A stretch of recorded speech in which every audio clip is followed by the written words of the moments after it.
A/B testing or split testing on Facebook ads involves comparing two or more ad variations to determine which performs better. Here's how to set up an A/B test effectively. Set goals. Determine what you want to test, such as ad copy, images, targeting, or call to action. Define clear objectives like higher click-through rates or conversions. Develop variations. Create multiple versions of your ad.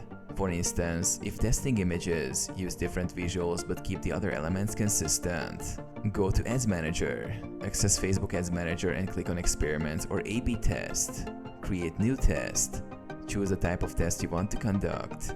You can test variables like audience, ad placement, or creative elements. Define variables. Set the parameters for your test. Ensure each variant is identical except for the element you're testing. Set budget and schedule.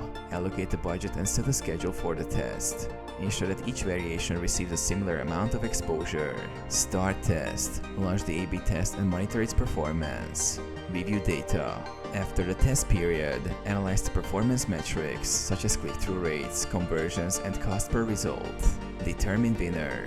Identify which ad variation achieved the best results based on your goals.